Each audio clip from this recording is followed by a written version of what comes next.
ਸਤਨਾਮ ਸ੍ਰੀ ਵਾਹਿਗੁਰੂ ਸਾਹਿਬ JIO. Gauri ਗਵਾਰੇਰੀ ਮਹੱਲਾ ਪਹਿਲਾ। ਮਨ ਕੁੰਚਰ ਕਾਇਆ ਉਦਿਆਨੈ। ਵਾਹਿਗੁਰੂ ਜੀ ਕਾ ਖਾਲਸਾ ਵਾਹਿਗੁਰੂ ਜੀ ਕੀ ਫਤਿਹ। ਗਰੀਬ ਨਵਾਜ ਸਤਿਗੁਰੂ ਧੰਨ ਧੰਨ ਸ੍ਰੀ ਗੁਰੂ ਗ੍ਰੰਥ ਸਾਹਿਬ ਜੀ ਦੀ ਪਾਵਨ ਪਿੱਤਰ ਹਜ਼ੂਰੀ ਵਿਖੇ ਸਤਿਗੁਰਾਂ ਦੀ ਅੰਮ੍ਰਿਤ ਰੂਪ ਲੜੀਵਾਰ ਕਥਾ ਸਰਵਣ ਕਰ ਰਹੀ ਗੁਰੂ ਰੂਪ ਗੁਰੂ ਪਿਆਰੀ ਸਾਧ ਸੰਗਤ ਜੀਓ।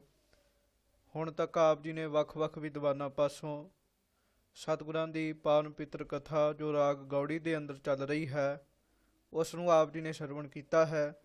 ਗੌੜੀ ਰਾਗ ਦੇ ਅੰਦਰ ਤਕਰੀਬਨ 9ਵੇਂ ਪਾਤਸ਼ਾਹ ਤੱਕ ਦੀ ਬਾਣੀ ਨੂੰ ਆਪ ਜੀ ਨੇ ਸਰਵਣ ਕੀਤਾ। ਉਪਰੰਤ ਜੋ ਹੁਣ ਜਿਹੜੀ ਕਥਾ ਚੱਲ ਰਹੀ ਹੈ ਉਹ 221 ਅੰਗ ਉੱਪਰ ਸਤਿਗੁਰਾਂ ਦਾ ਪਾਵਨ ਸ਼ਬਦ ਹੈ, ਉਸ ਦੀ ਅਸੀਂ ਵਿਚਾਰ ਕਰਨੀ ਹੈ। ਸਾਧ ਸੰਗਤ ਜੀ, ਇਹ ਜੋ ਸ਼ਬਦ ਹੈ ਇਹ ਅਸ਼ਟਪਦੀ ਹੈ। ਭਾਵ ਪਿਛਲੇ ਦਿਨੀ ਆਪ ਜੀ ਨੇ ਗਿਆਨੀ ਜੀ ਪਾਸੋਂ ਸਰਵਣ ਕੀਤਾ ਹੈ ਕਿ ਜਿਸ ਸ਼ਬਦ ਵਿੱਚ 8 ਪਦੇ ਹੋਣ ਉਸ ਨੂੰ ਅਸ਼ਟਪਦੀ ਕਿਹਾ ਜਾਂਦਾ ਹੈ। ਰਾਗ ਗੌੜੀ ਹੈ, ਉਸ ਦੇ ਅੰਦਰ ਗਵਾਰੀ ਰਾਗ ਦੀ ਜਾਤੀ ਹੈ। ਔਰ ਇਹ ਜੋ ਸ਼ਬਦ ਹੈ ਮਹੱਲਾ ਪਹਿਲਾ ਧੰਨ ਸ੍ਰੀ ਗੁਰੂ ਨਾਨਕ ਦੇਵ ਸਾਹਿਬ ਸੱਚੇ ਦਰਬਾਰ ਪਾਤਸ਼ਾਹ ਜੀ ਦੁਆਰਾ ਉਚਾਰਨ ਕੀਤਾ ਹੋਇਆ ਹੈ। ਮਨ ਕੁੰਚਰ ਕਾਇਆ ਉਦਿਆਨੈ। ਗਰੀਬ ਨਵਾਜ ਸ੍ਰੀ ਗੁਰੂ ਨਾਨਕ ਦੇਵ ਸਾਹਿਬ ਸੱਚੇ ਪਾਤਸ਼ਾਹ ਜੀ ਫਰਮਾਨ ਕਰਦੇ ਹਨ ਕਿ ਆ ਜਿਹੜਾ ਸਰੀਰ ਹੈ, ਕਾਇਆ ਹੈ, ਇਹ ਸਾਧ ਸੰਗਤ ਜੀ ਜੰਗਲ ਦੀ ਨਿਆਈ ਹੈ।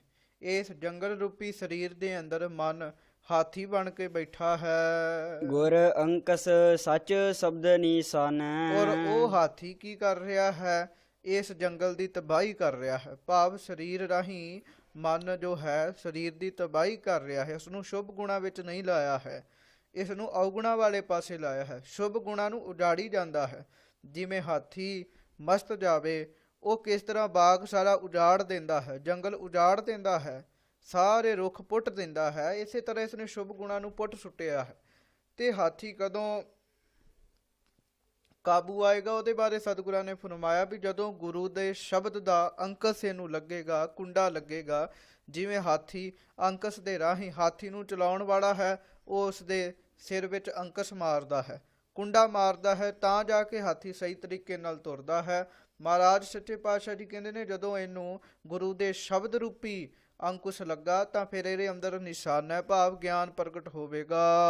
ਰਾਜ ਦੁਆਰੈ ਸੋਭ ਸੋ ਮਾਨੈ। ਫਿਰ ਇਹ ਰਾਜ ਦੁਆਰ ਵਿੱਚ, ਰਾਜਿਆਂ ਦਾ ਰਾਜਾ ਵਾਹਿਗੁਰੂ, ਉਹਦੇ ਦੁਆਰ ਵਿੱਚ, ਸਾਧੂਆਂ ਦੇ ਦੁਆਰ ਵਿੱਚ, ਸਭਾ ਵਿੱਚ, ਪਰਮੇਸ਼ਰ ਦੇ ਦੁਆਰ ਅੱਗੇ ਇਹ ਸੋਭਾ ਪ੍ਰਾਪਤ ਕਰੇਗਾ। ਚਤੁਰਾਈ ਨਹ ਚੀਨਿਆ ਜਾਏ। ਗੁਰੂ ਨਾਨਕ ਦੇਵ ਸਾਹਿਬ ਸੱਚੇ ਪਾਤਸ਼ਾਹ ਜੀ ਫਰਮਾਨ ਕਰਦੇ ਭਾਈ ਚਤੁਰਾਈ ਦੇ ਨਾਲ ਵਾਹਿਗੁਰੂ ਪਰਮੇਸ਼ਰ ਨੂੰ ਜਾਣਿਆ ਨਹੀਂ ਜਾ ਸਕਦਾ।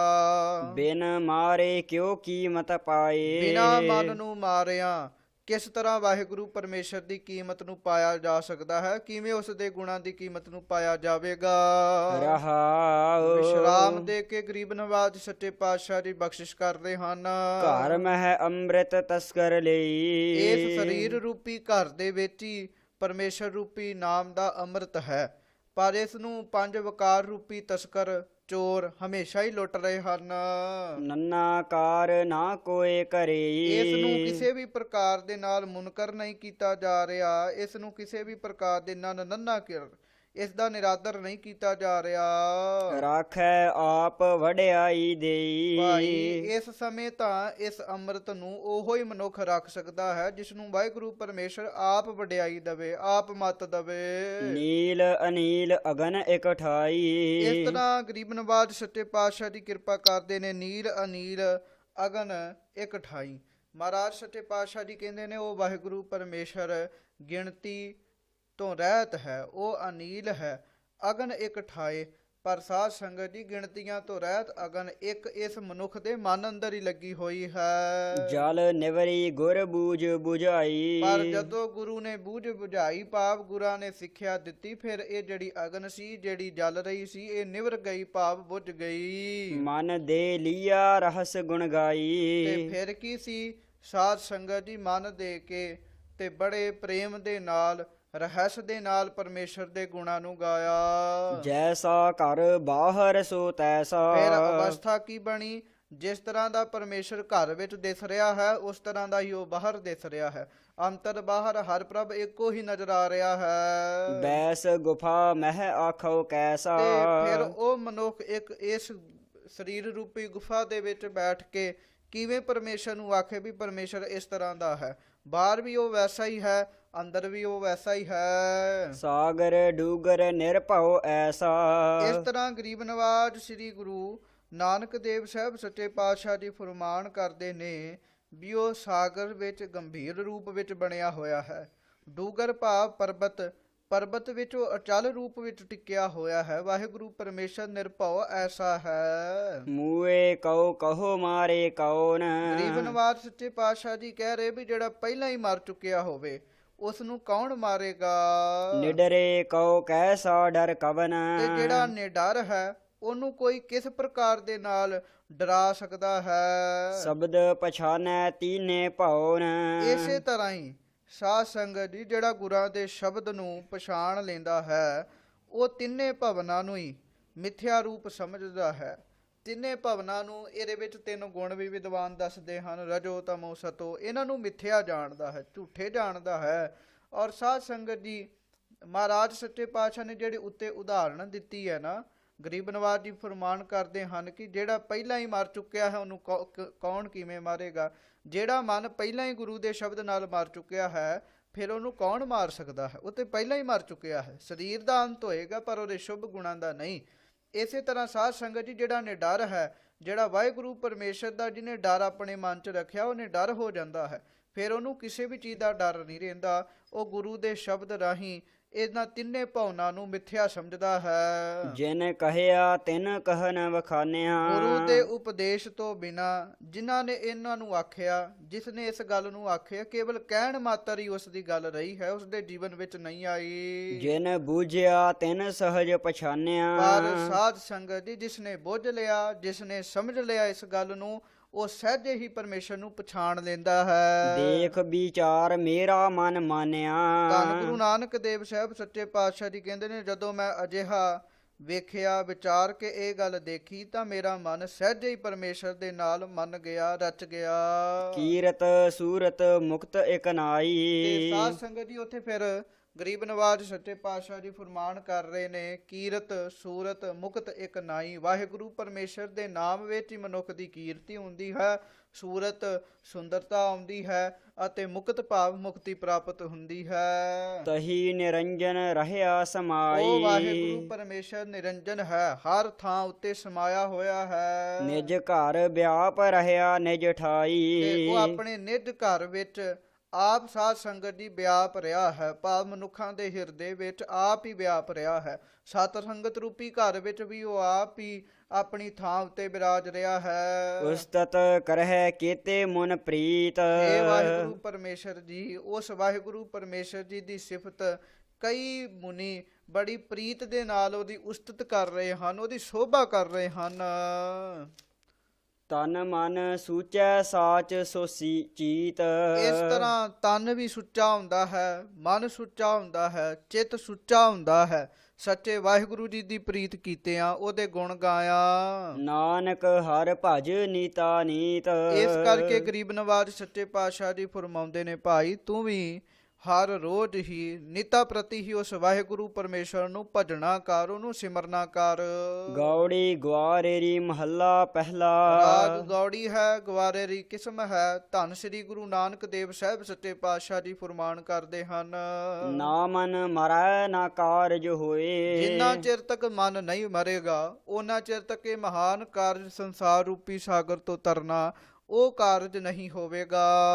ਮਨ ਵਸ ਦੂਤਾ ਦੁਰਮਤ ਦੋਏ। ਤੇ ਮਨ ਕੀ ਕਰ ਰਿਹਾ ਹੈ? ਮਨ ਵਸ ਹੋਇਆ ਹੈ, ਦੂਜੀ ਦੁਰਮਤ ਵਿੱਚ ਵਸ ਹੋਇਆ ਹੈ, ਭਾਵ ਦੁਰਮਤ ਵਿੱਚ ਪਿਆ ਹੋਇਆ ਹੈ। ਮਨ ਮਾਨੈ ਗੁਰ ਤੇ ਇੱਕ ਹੋਏ। ਭਾਈ ਗੁਰਾਂ ਤੋਂ ਹੀ ਇਹ ਮਨ ਇੱਕ ਵਾਹਿਗੁਰੂ ਪਰਮੇਸ਼ਰ ਨੂੰ ਪਛਾਣਦਾ ਹੈ। ਜਦੋਂ ਮਨ ਗੁਰਾਂ ਨਾਲ ਮਿਲ ਗਿਆ, ਗੁਰਾਂ ਦੇ ਉਪਦੇਸ਼ ਨਾਲ ਮਿਲ ਗਿਆ, ਸਮਝ ਗਿਆ, ਫਿਰ ਇੱਕ ਪਰਮੇਸ਼ਰ ਦੀ ਇਹ ਪਛਾਣ ਕਰਦਾ ਹੈ। ਨਿਰਗੁਣ ਰਾਮ ਗੁਣਹ ਵਸ ਹੋਏ। ਇਸ ਤਰ੍ਹਾਂ ਮਹਾਰਾਜ ਸੱਚੇ ਪਾਤਸ਼ਾਹ ਜੀ ਫਰਮਾਨ ਕਰਦੇ ਨੇ, ਹੇ ਨਿਰਗੁਣ ਜੀਵ, ਵਾਹਿਗੁਰੂ ਪਰਮੇਸ਼ਰ RAM ਜੋ ਹੈ ਉਹ ਗੁਣਾ ਕਰਕੇ ਵਸ ਵਿੱਚ ਆਉਂਦਾ ਹੈ। ਆਪ ਨਿਵਾਰ ਵਿਚਾਰੇ ਸੋਏ। ਤੇ ਇਸ ਗੱਲ ਦੀ ਵਿਚਾਰ ਕਿਹਨੂੰ ਆਉਂਦੀ ਹੈ? ਜਿਹੜਾ ਆਪਣੇ ਅੰਦਰੋਂ ਆਪਣਾ ਹਉਮੈ ਭਾਵ ਮਾਰ ਲਵੇ, ਉਹੋ ਹੀ ਇਸ ਗੱਲ ਨੂੰ ਵਿਚਾਰਦਾ ਹੈ। ਰਹਾਉ ਵਿਸ਼ਰਾਮ ਦੇ ਕੇ ਸੱਚੇ ਪਾਤਸ਼ਾਹ ਜੀ ਕਿਰਪਾ ਕਰਦੇ ਹਨ।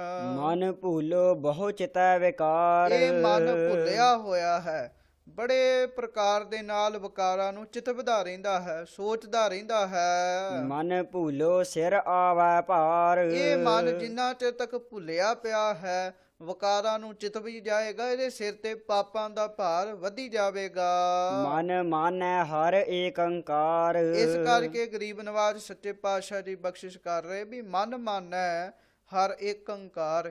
ਇਹ ਮਨ ਵਾਹਿਗੁਰੂ ਪਰਮੇਸ਼ਰ ਜਿਹੜਾ ਇੱਕ ਹੈ ਉਹਦੇ ਵਿੱਚ ਮੰਨ ਜਾਵੇ ਤਾਂ ਹੀ ਭਲਾ ਹੈ। ਮਨ ਭੂਲੋ ਮਾਇਆ ਘਰ ਜਾਏ। ਇਹ ਜਿਹੜਾ ਮਨ ਹੈ ਇਹ ਭੁੱਲਿਆ ਹੋਇਆ ਹੈ, ਨਿਤਾ ਪ੍ਰਤੀ ਮਾਇਆ ਦੇ ਘਰ ਵਿੱਚ ਹੀ ਜਾਂਦਾ ਹੈ, ਭਾਵ ਮਾਇਆ ਵਿੱਚ ਹੀ ਮਸਤ ਰਹਿੰਦਾ ਹੈ। ਕਾਮ ਵਿਰੁੱਧੋ ਰਹਿ ਨਾ ਠਾਏ। ਤੇ ਮਹਾਰਾਜ ਸੱਚੇ ਪਾਤਸ਼ਾਹ ਜੀ ਕਹਿੰਦੇ ਨੇ ਕਾਮ ਰੂਪੀ ਵਿਕਾਰਾਂ ਦੇ ਵਿੱਚ ਫਿਰ ਇਹ ਲੱਗਿਆ ਹੀ ਰਹਿੰਦਾ ਹੈ, ਰਹਿ ਨਾ ਠਾਏ, ਇੱਕ ਥਾਂ ਤੇ ਟਿਕਿਆ ਨਹੀਂ ਰਹਿੰਦਾ ਔਰ ਇਹ ਰੁਕਦਾ ਨਹੀਂ ਹੈ। ਹਰ ਭਜ ਪ੍ਰਾਣੀ ਰਸਨ ਰਸਾਏ। ਹੇ ਪ੍ਰਾਣੀ ਤੂੰ ਵਾਹਿਗੁਰੂ ਪਰਮੇਸ਼ਰ ਨੂੰ ਭਜ, ਆਪਣੀਆਂ ਰਸਨਾ ਨੂੰ ਰੋਕ ਕੇ, ਆਪਣੀਆਂ ਇੰਦਰੀਆਂ ਨੂੰ ਹੋਰ ਰਸਾਂ ਤੋਂ ਰੋਕ ਕੇ ਬੜੇ ਪ੍ਰੇਮ ਨਾਲ ਰਸਨਾ ਤੋਂ ਉਸ ਵਾਹਿਗੁਰੂ ਪਰਮੇਸ਼ਰ ਦੇ ਗੁਣ ਗਾ ਪ੍ਰਾਣੀ। ਹੈਵਰ ਗੈਵਰ ਕੰਚਨ ਸੁਤ ਨਾਰੀ। ਮਹਾਰਾਜ ਸੱਚੇ ਪਾਤਸ਼ਾਹ ਜੀ ਫੁਰਮਾਨ ਕਰਦੇ ਨੇ ਵੀ ਜਿਹੜੇ ਹਾਥੀ ਹਨ, ਘੋੜੇ ਹਨ, ਸੋਨਾ ਹੈ, ਪੁੱਤਰ ਹੈ, ਇਸਤਰੀ ਹੈ। ਗੈਵਰ ਹੈਵਰ ਕੰਚਨ ਸੁਤ ਨਾਰੀ। ਇਸ ਤਰ੍ਹਾਂ ਗੈਵਰ ਹਾਥੀ, ਹੈਵਰ ਘੋੜੇ, ਕੰਚਨ ਸੋਨਾ, ਸੁਤ ਪੁੱਤਰ, ਇਸਤਰੀ, ਹਾਂਜੀ, ਬਹੁ ਚਿੰਤਾ ਪਿੜ ਚਾਲੈ ਹਾਰੀ। ਇਹਨਾਂ ਦੇ ਵਿੱਚ ਜੇ ਤੂੰ ਚਿੱਤ ਲਾਇਆ ਰਿਹਾ ਤਾਂ ਫਿਰ ਚਿੰਤਾ ਹੀ ਵਧੇਗੀ ਤੇਰੀ, ਤੇ ਪਿੜ ਚਾਲੈ ਹਾਰੀ। ਇਹ ਜਿਹੜੀ ਮਨੁੱਖਾ ਸਰੀਰ ਦੀ ਵਾਰੀ ਹੈ ਨਾ, ਇਹਨੂੰ ਤੂੰ ਹਾਰ ਜਾਵੇਂਗਾ। ਜੂਐ ਖੇਲਣ ਕਾਚੀ ਸਾਰੀ। ਸੱਚੇ ਪਾਤਸ਼ਾਹ ਜੀ ਫੁਰਮਾਨ ਕਰਦੇ ਨੇ ਵੀ ਇਹ ਤੇ ਜੂਆ ਖੇਡਣ ਦੀ ਨਿਆਈ ਹੈ, ਕਿਉਂਕਿ ਮਹਾਰਾਜ ਸੱਚੇ ਪਾਤਸ਼ਾਹ ਜੀ ਫੁਰਮਾਨ ਕਰਦੇ ਵੀ ਐਸਾ ਜਗ ਦੇਖਿਆ ਜੁਆਰੀ, ਸਭ ਸੁਖ ਮੰਗੈ ਨਾਮ ਬਿਸਾਰੀ।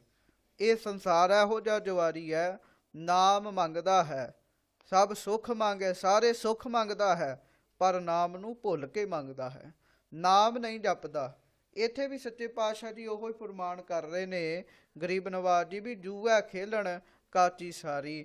ਇਹਨਾਂ ਚੀਜ਼ਾਂ ਵਿੱਚ ਚਿੱਤ ਲਾਇਆ ਹੈ, ਨਾਮ ਨੂੰ ਨਹੀਂ ਚਿੱਤ ਲਾਉਂਦਾ। ਕਹਿਣ ਲੱਗੇ ਇਹ ਕੱਚੀ ਵਾਰੀ ਹੈ, ਕਹਿਣ ਲੱਗੇ ਇਸ ਜੂਆ ਖੇਡਦਿਆਂ ਮਨੁੱਖ ਹਾਰ ਵੀ ਸਕਦਾ ਹੈ।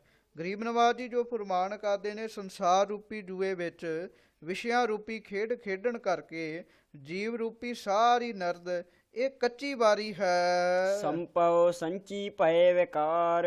ਮਹਾਰਾਜ ਸੱਚੇ ਪਾਤਸ਼ਾਹ ਜੀ ਕਹਿੰਦੇ ਨੇ ਸੰਪਉ ਸੰਚੀ ਭਏ ਵਿਕਾਰ। ਦਿਲ ਵਿੱਚ ਵਿਕਾਰਾਂ ਦੀ ਹੋਣ ਕਰਕੇ ਇਹ ਇਹੋ ਜੀ ਸੰਪਦਾ ਇਕੱਠੀ ਕਰਦਾ ਹੈ, ਭਾਵ ਵਿਕਾਰ ਹੀ ਇਕੱਠੇ ਕਰਦਾ ਹੈ ਵਿਕਾਰਾਂ ਵਿੱਚ ਪੈ ਕੇ। ਹਰਖ ਸੂਕ ਉਬੇ ਦਰਬਾਰ।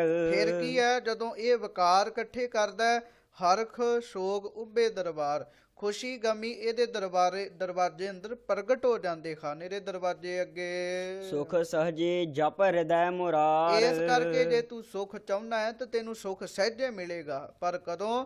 ਜਦੋਂ ਤੂੰ ਮੁਰਾਰ ਵਾਹਿਗੁਰੂ ਪਰਮੇਸ਼ਰ ਨੂੰ ਹਿਰਦੇ ਵਿੱਚ ਜਪੇਗਾ। ਨਦਰ ਕਰੇ ਤਾ ਮੇਲ ਮਿਲਾਏ। ਉਹ ਪਰਮੇਸ਼ਰ ਆਪ ਹੀ ਨਦਰ ਕਰੇ, ਫਿਰ ਜਾ ਕੇ ਸਤਿਗੁਰਾਂ ਦੇ ਨਾਲ ਮੇਲ ਹੁੰਦਾ ਹੈ ਮਨੁੱਖ ਦਾ। ਹੁਣ ਸੰਗ੍ਰਹਿ ਔਗਣ ਸ਼ਬਦ ਜਲਾਏ। ਫਿਰ ਉਹ ਮਨੁੱਖ ਗੁਣਾਂ ਨੂੰ ਸੰਗ੍ਰਹਿੰਦਾ ਹੈ, ਭਾਵ ਗੁਣਾਂ ਨੂੰ ਇਕੱਠੇ ਕਰਦਾ ਹੈ, ਗੁਰੂ ਦੇ ਸ਼ਬਦ ਰਾਹੀਂ ਔਗੁਣਾਂ ਨੂੰ ਜਲਾ ਲੈਂਦਾ ਹੈ, ਖਤਮ ਕਰ ਲੈਂਦਾ ਹੈ। ਗੁਰਮੁਖ ਨਾਮ ਪਦਾਰਥ ਪਾਏ। ਗੁਰਮੁਖੀ ਹੈ ਭਾਈ ਜਿਹੜਾ ਨਾਮ ਦੇ ਪਦਾਰਥ ਨੂੰ ਪ੍ਰਾਪਤ ਕਰਦਾ ਹੈ, ਤਤ ਵਸਤੂ ਨੂੰ ਸੰਸਾਰ ਵਿੱਚ ਪ੍ਰਾਪਤ ਕਰਦਾ ਹੈ। ਬਿਨ ਨਾਵੈ ਸਭ ਦੁਖ ਨਿਵਾਸ। ਬਿਨਾਂ ਵਾਹਿਗੁਰੂ ਪਰਮੇਸ਼ਰ ਦੇ ਨਾਮ ਤੋਂ ਬਗੈਰ ਹਰ ਥਾਂ ਤੇ ਦੁੱਖ ਹੀ ਨਿਵਾਸ ਕਰ ਰਿਹਾ ਹੈ। ਮਨਮੁਖ ਮੂੜ ਮਾਇਆ ਚਿਤਵਾਸ। ਔਰ ਜਿਹੜਾ ਮਨਮੁਖ ਹੈ, ਮਨ ਦੇ ਪਿੱਛੇ ਚੱਲਣ ਵਾਲਾ ਹੈ, ਮੂੜ ਹੈ, ਜਿਸ ਨੂੰ ਬਿਲਕੁਲ ਵੀ ਸੋਝੀ ਨਹੀਂ, ਉਹਦੇ ਚਿੱਤ ਵਿੱਚ ਤੇ ਮਾਇਆ ਹੀ ਵਾਸਾ ਕਰਦੀ ਹੈ। ਗੁਰਮੁਖ ਗਿਆਨ ਧੁਰ ਕਰਮ ਲਿਖਿਆਸ। ਗੁਰਮੁਖ ਜਿਹੜਾ ਹੈ ਉਹਦੇ ਅੰਦਰ ਗਿਆਨ ਸਾਧ ਸੰਗਤ ਜੀ ਨਿਵਾਸ ਕਰਦਾ ਹੈ, ਧੁਰ ਕਰਮ ਲਿਖਿਆਸ। ਇਹ ਵੀ ਸਾਧ ਸੰਗਤ ਜੀ ਧੁਰੋਂ ਹੀ ਉਹਦੇ ਕਰਮ ਐਸੇ ਲਿਖੇ ਹੁੰਦੇ ਹਨ। ਮਨ ਚੰਚਲ ਧਾਵਤ ਫੁਨ ਧਾਵੈ। ਗਰੀਬ ਨਵਾਜ ਸੱਚੇ ਪਾਤਸ਼ਾਹ ਜੀ ਫਰਮਾਨ ਕਰਦੇ ਵੀ ਜਿਹੜਾ ਮਨ ਹੈ ਇਹ ਬਹੁਤ ਚੰਚਲ ਹੈ। ਚੰਚਲ ਨਾਮ ਚੱਲਦਾ ਹੈ, ਜਿਹੜਾ ਚਲਾਏ ਮਾਨ ਹੀ ਰਹੇ, ਟਿਕਦਾ ਨਹੀਂ। ਧਾਵਤ ਫੁਨ ਧਾਵੈ, ਮਹਾਰਾਜ ਕਹਿਣ ਲੱਗੇ ਕਈ ਦਿਸ਼ਾਵਾਂ ਦੇ ਵਿੱਚ ਧਾਵਦਾ ਹੈ, ਕਈ ਦਿਸ਼ਾਵਾਂ ਵਿੱਚ ਫਿਰਦਾ ਹੈ। ਸਾਚੇ ਸੂਚੇ ਮੈਲ ਨਾ ਭਾਵੈ। ਉਹ ਵਾਹਿਗੁਰੂ ਪਰਮੇਸ਼ਰ ਨੂੰ ਸੱਚੇ ਹੀ ਚੰਗੇ ਲੱਗਦੇ ਨੇ, ਮੈਲ ਉਸ ਨੂੰ ਚੰਗੀ ਨਹੀਂ ਲੱਗਦੀ। ਨਾਨਕ ਗੁਰਮੁਖ ਹਰ ਗੁਣ ਗਾਵੈ। ਇਸ ਕਰਕੇ ਜਿਹੜਾ ਗੁਰਮੁਖ ਹੈ ਉਹ ਗੁਰਾਂ ਦੇ ਰਾਹੀਂ ਵਾਹਿਗੁਰੂ ਪਰਮੇਸ਼ਰ ਦੇ ਗੁਣ ਗਾਉਂਦਾ ਹੈ ਤੇ ਪਰਮੇਸ਼ਰ ਨੂੰ ਭਾ ਜਾਂਦਾ ਹੈ। ਗੌੜੀ ਗੁਆਰੇਰੀ ਮਹੱਲਾ ਪਹਿਲਾ। ਰਾਗ ਗੌੜੀ ਦੇ ਅੰਦਰ ਗੁਆਰੇਰੀ ਜੋ ਜਾਤੀ ਹੈ, ਧੰਨ ਗੁਰੂ ਨਾਨਕ ਦੇਵ ਸਾਹਿਬ ਸੱਚੇ ਪਾਤਸ਼ਾਹ ਜੀ ਫਰਮਾਨ ਕਰਦੇ ਹਨ। ਹਉ ਮੈਂ ਕਰਤਿਆ ਨਹ ਸੁਖ ਹੋਏ। ਭਾਈ ਹਉਮੈ ਕਰਦੇ ਆ, ਹਉਮੈ ਵਿੱਚ ਰਹਿੰਦੇ ਆ, ਮਹਾਰਾਜ ਜੀ ਕਹਿੰਦੇ ਸੁਖ ਨਹੀਂ ਪ੍ਰਾਪਤ ਹੋਵੇਗਾ। ਮਨ ਮਤ ਝੂਠੀ ਸਚਾ ਸੋਏ। ਕਹਿਣ ਲੱਗੇ ਜਿਹੜੀ ਮਨਮਤ ਹੈ ਇਹ ਝੂਠੀ ਹੈ। ਆਪਣੇ ਮਨ ਦੀ ਜਿਹੜੀ ਮਤ ਹੈ ਨਾ, ਇਹ ਮਹਾਰਾਜ ਸੱਚੇ ਪਾਤਸ਼ਾਹ ਜੀ ਕਹਿੰਦੇ ਨੇ ਝੂਠੀ ਹੈ। ਤੇ ਸੱਚਾ ਕੌਣ ਹੈ? ਵਾਹਿਗੁਰੂ ਪਰਮੇਸ਼ਰ ਸੱਚਾ ਹੈ, ਮਨਮਤ ਝੂਠੀ ਹੈ ਭਾਈ। ਸਗਲ ਬੇਗੂਤੇ ਭਾਵੈ ਦੋਏ। ਇਹ ਜਿਹੜੇ ਸਾਰੇ ਸਾਧ ਸੰਗਤ ਜੀ ਦੂਜੇ ਭਾਵਨਾ ਵਾਲੇ ਹਨ, ਦਵੈਤ ਭਾਵਨਾ ਵਿੱਚ ਰਹਿੰਦੇ ਨੇ, ਇਹ ਬੇਗੂਤੇ ਹਨ। ਗਰੀਬ ਨਵਾਜ ਸੱਚੇ ਪਾਤਸ਼ਾਹ ਜੀ ਕਹਿਣ ਲੱਗੇ ਵੀ ਇਹਨਾਂ ਨੇ ਖਤਮ ਹੋਣਾ ਹੈ। ਸੋ ਕਮਾਵੈ ਤੁਰ ਲਿਖਿਆ ਹੋਏ। ਭਾਈ ਗਰੀਬ ਨਵਾਜ ਸੱਚੇ ਪਾਤਸ਼ਾਹ ਜੋ ਸਾਨੂੰ ਉੱਤੇ ਬਖਸ਼ਿਸ਼ ਕਰੇ, ਸੋ ਕਮਾਵੈ ਧੁਰ ਲਿਖਿਆ ਹੋਵੇ, ਉਹੋ ਹੀ ਵਾਹਿਗੁਰੂ ਪਰਮੇਸ਼ਰ ਦੇ ਨਾਮ ਨੂੰ ਕਮਾਉਂਦਾ ਜਿਹਦੇ ਧੁਰੋਂ ਹੀ ਲੇਖ ਲਿਖੇ ਹੋਣ। ਹਾਂਜੀ, ਐਸਾ ਜਗ ਦੇਖਿਆ ਜੁਆਰੀ। ਉਹ ਬਚਨ ਫੇਰ ਆਇਆ। ਸੱਚੇ ਪਾਤਸ਼ਾਹ ਜੀ ਕਹਿਣ ਲੱਗੇ ਮੈਂ ਜਗਤ ਇਹੋ ਜਿਹਾ ਜਵਾਰੀ ਦੇਖਿਆ ਹੈ। ਸਭ ਸੁਖ ਮਾਗੈ ਨਾਮ ਵਿਸਾਰੀ। ਸੁਖ ਤੇ ਮੰਗ ਰਹੇ ਨੇ, ਕਹਿਣ ਲੱਗੇ ਸੁਖ ਮੰਗਦੇ ਹਨ ਪਰ ਸਾਧ ਸੰਗਤ ਜੀ ਨਾਮ ਨੂੰ ਵਿਸਾਰ ਬੈਠਦੇ ਹਨ। ਜੂਏ ਵਿੱਚ ਜਿਵੇਂ ਲਾਭ ਖੱਟਣ ਦੀ ਆਸ ਤੇ ਹੁੰਦੀ ਹੈ, ਪਰ ਬੰਦਾ ਆਪਣੇ ਵੱਲੋਂ ਮਾਇਆ ਦੇ ਕੇ ਰਾਜੀ ਨਹੀਂ ਹੁੰਦਾ। ਇਸੇ ਤਰ੍ਹਾਂ ਕਹਿਣ ਲੱਗੇ ਨਾਮ ਜਪ ਕੇ ਰਾਜੀ ਨਹੀਂ ਹੈਗਾ, ਨਾਮ ਨੂੰ ਭੁੱਲਿਆ ਹੋਇਆ ਹੈ ਪਰ ਸੁਖ ਮੰਗ ਰਿਹਾ ਹੈ। ਰਹਾਉ ਵਿਸ਼ਰਾਮ ਦੇ ਕੇ ਸੱਚੇ ਪਾਤਸ਼ਾਹ ਜੀ ਬਖਸ਼ਿਸ਼ ਕਰਦੇ ਹਨ। ਅਦਿਸ਼ਟ ਦਿਸੈ ਤਾ ਕਹਿਆ ਜਾਏ। ਮਹਾਰਾਜ ਸੱਚੇ ਪਾਤਸ਼ਾਹ ਜੀ ਕਿਰਪਾ ਕਰਦੇ ਨੇ, ਅਦਿਸ਼ਟ ਦਿਸੈ ਤਾ ਕਹਿਆ ਜਾਏ। ਉਹ ਵਾਹਿਗੁਰੂ ਪਰਮੇਸ਼ਰ ਨੂੰ ਜੇ ਕੋਈ ਵੇਖ ਸਕੇ ਫੇਰ ਹੀ ਉਹਨੂੰ ਕੋਈ ਕਹਿ ਸਕਦਾ ਹੈ। ਬਿਨ ਦੇਖੇ ਕਹਣਾ ਬਿਰਥਾ ਜਾਏ। ਬਿਨਾਂ ਦੇਖਣ ਤੋਂ ਜੇ ਕੋਈ ਕਹਿ ਰਿਹਾ ਹੈ ਤਾਂ ਉਹ ਬਿਰਥਾ ਹੀ ਹੈ, ਵਿਅਰਥ ਹੀ ਹੈ। ਗੁਰਮੁਖ ਦੀਸੈ ਸਹਜ ਸੁਭਾਏ। ਗੁਰਮੁਖਾਂ ਨੂੰ ਗੁਰੂ ਸਾਹਿਬ ਦੀ ਕਿਰਪਾ ਦੇ ਨਾਲ, ਪਰਮੇਸ਼ਰ ਦੀ ਮਿਹਰ ਦੇ ਨਾਲ ਪਰਮੇਸ਼ਰ ਸਹਿਜ ਸੁਭਾਅ ਹੀ ਦਿਸਦਾ ਹੈ। ਉਸ ਦਾ ਕਾਰਨ ਕੀ ਹੈ? ਸੇਵਾ ਸੁਰਤ ਏਕ ਲਿਵ ਲਾਏ। ਕਿਉਂਕਿ ਉਹਨਾਂ ਨੇ ਸੇਵਾ ਕਮਾਈ ਹੈ, ਆਪਣੀ ਸੁਰਤ ਨੂੰ ਵਾਹਿਗੁਰੂ ਪਰਮੇਸ਼ਰ ਦੇ ਨਾਮ ਵਿੱਚ ਲਾਇਆ ਹੈ, ਇਸ ਕਰਕੇ ਉਸ ਨੂੰ ਪਰਮੇਸ਼ਰ ਸਹਿਜ ਸੁਭਾਅ ਹੀ ਦਿਸਦਾ ਹੈ। ਸੁਖ ਮੰਗਤ ਦੁਖ ਆਗਲ ਹੋਏ। ਆਮ ਸਾਰੇ ਮਨੁੱਖ ਸਾਧ ਸੰਗਤ ਜੀ ਇਸ ਧਰਤੀ ਤੇ ਸੁੱਖ ਹੀ ਮੰਗਦੇ ਹਨ। ਮਹਾਰਾਜ ਕਹਿਣ ਲੱਗੇ ਸੁੱਖ ਮਨੁੱਖ ਮੰਗਦਾ ਹੈ, ਪਰ ਸੁੱਖ ਮੰਗਦਿਆਂ ਦੁੱਖ ਆਗਲ ਹੋਏ। ਸੁੱਖ ਦੀ ਥਾਂ ਤੇ ਦੁੱਖ ਅੱਗੇ ਆ ਕੇ ਖਲੋਂਦੇ ਹਨ। ਸਗਲ ਵਿਕਾਰੀ ਹਾਰ ਭਰੋਏ। ਤੇ ਆ ਜਿੰਨੇ ਵੀ ਵਿਕਾਰ ਹਨ, ਆਮ ਮਨੁੱਖ ਜਿਹੜਾ ਵਿਕਾਰੀ ਆ ਉਹਨੇ ਵਿਕਾਰਾਂ ਰੂਪੀ ਹਾਰ ਆਪਣੇ ਗਲੇ ਵਿੱਚ ਪਰੋ ਕੇ ਰੱਖਿਆ ਹੈ। ਏਕ ਬਿਨਾ ਝੂਠੇ ਮੁਕਤ ਨਾ ਹੋਏ। ਇੱਕ ਨਾਮ ਤੋਂ ਬਗੈਰ ਹੈ ਝੂਠੇ ਮਨੁੱਖ ਮੁਕਤ ਨਹੀਂ ਹੋਵੇਗੀ, ਮੁਕਤੀ ਨਹੀਂ ਪ੍ਰਾਪਤ ਹੋ ਸਕੇਗੀ। ਕਰ ਕਰ ਕਰਤਾ ਦੇਖੈ ਸੋਏ। ਵਾਹਿਗੁਰੂ ਪਰਮੇਸ਼ਰ ਇਹ ਸਾਰਾ ਕੁਝ ਆਪ ਹੀ ਕਰਕੇ ਤੇ ਦੇਖ ਰਿਹਾ ਹੈ। ਸੰਸਾਰ ਆਪ ਹੀ ਉਪਾ ਕੇ ਫਿਰ ਸੰਸਾਰ ਨੂੰ ਦੇਖ ਰਿਹਾ ਹੈ ਵੀ ਹੋ ਕੀ ਰਿਹਾ ਹੈ। ਆਪਣੇ ਕਰਤੱਵ ਦਾ ਆਪ ਹੀ ਉਹ ਆਨੰਦ ਲੈ ਰਿਹਾ ਹੈ। ਤ੍ਰਿਸ਼ਨਾ ਅਗਨ ਸ਼ਬਦ 부ਝਾਏ। ਤ੍ਰਿਸ਼ਨਾ ਰੂਪੀ ਜਿਹੜੀ ਅਗਨ ਹੈ, ਹੋਰ ਮਿਲੇ ਹੋਰ ਮਿਲੇ ਹੋਰ ਮਿਲੇ, ਉਹ ਗੁਰੂ ਨਾਨਕ ਦੇਵ ਸਾਹਿਬ ਕਹਿਣ ਲੱਗੇ ਸ਼ਬਦ ਰਾਹੀਂ ਹੀ ਬੁੱਝ ਸਕਦੀ ਹੈ। ਦੂਜਾ ਪਰਮ ਸਹਜ ਸੁਭਾਏ। ਫਿਰ ਜਿਹੜਾ ਦੂਜਾ ਭਰਮ ਹੈ ਉਹ ਸਹਿਜ ਸੁਭਾਅ ਹੀ ਅੰਦਰੋਂ ਦੂਰ ਹੋ ਜਾਵੇਗਾ। ਗੁਰਮਤੀ ਨਾਮ ਹਿਰਦੈ ਵਸਾਏ। ਤੇ ਗੁਰੂ ਦੀ ਮੱਤ ਦੇ ਨਾਲ ਨਾਮ ਹਿਰਦੇ ਵਿੱਚ ਆ ਕੇ ਵਸ ਜਾਵੇਗਾ। ਸਾਚੀ ਬਾਣੀ ਹਰ ਗੁਣ ਗਾਏ। ਭਾਈ ਸੱਚੀ ਬਾਣੀ ਦੇ ਰਾਹੀਂ ਵਾਹਿਗੁਰੂ ਪਰਮੇਸ਼ਰ ਦੇ ਗੁਣ ਗਾਉਣੇ ਚਾਹੀਦੇ ਹਨ। ਹਾਂਜੀ, ਤਨ ਮੈਂ ਸਾਚੋ ਗੁਰਮੁਖ ਭਾਉ। ਇਸ ਸਰੀਰ ਦੇ ਵਿੱਚ ਜਿਹੜੇ ਗੁਰਮੁਖ ਹਨ ਉਹ ਪਰਮੇਸ਼ਰ ਦੇ ਸੱਚੇ ਭਾਵ ਨੂੰ ਵਸਾਉਂਦੇ ਹਨ।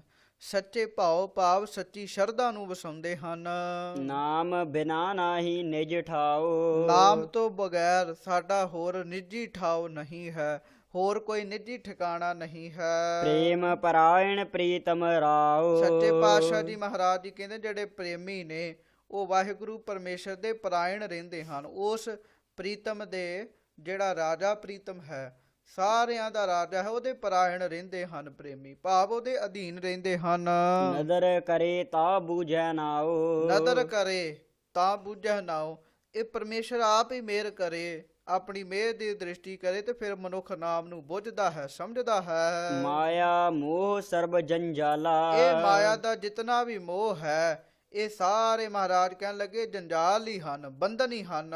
ਮਨਮੁਖ ਕੁਚੀਲ ਕੁਛਿਤ ਬਿਕਰਾਲਾ। ਜਿਹੜਾ ਮਨਮੁਖ ਹੈ ਉਹ ਕੁਚੀਲ ਹੈ, ਭਾਵ ਮੈਲਾ ਹੈ, ਕੁਛਿਤ ਹੈ, ਔਰ ਬਿਕਰਾਲ ਭਾਵ ਭਿਆਨਕ ਹੈ। ਸਤਿਗੁਰ ਸੇਵੇ ਚੁਕੈ ਜੰਜਾਲਾ। ਪਰ ਜਦੋਂ ਸਤਿਗੁਰਾਂ ਨੂੰ ਸੇਵੀਏ, ਸਤਿਗੁਰਾਂ ਨੂੰ ਸਿਮਰੀਏ, ਇਹ ਜਿਤਨੇ ਵੀ ਜੰਜਾਲ ਹਨ ਮਹਾਰਾਜ ਕਹਿਣ ਲੱਗੇ ਚੂਕ ਜਾਂਦੇ ਹਨ, ਭਾਵ ਦੂਰ ਹੋ ਜਾਂਦੇ ਹਨ। ਅੰਮ੍ਰਿਤ ਨਾਮ ਸਦਾ ਸੁਖ ਨਾਲਾ। ਫਿਰ ਤੇ ਭਾਈ ਅੰਮ੍ਰਿਤ ਨਾਮ ਸਦਾ ਹੀ ਮਨੁੱਖ ਦੇ ਹਿਰਦੇ ਵਿੱਚ ਵਸਦਾ ਹੈ ਤੇ ਸੁਖ ਨਾਲਾ ਭਾਵ ਸੁੱਖਾਂ ਦਾ ਘਰ ਹਿਰਦੇ ਵਿੱਚ ਬਣ ਜਾਂਦਾ ਹੈ।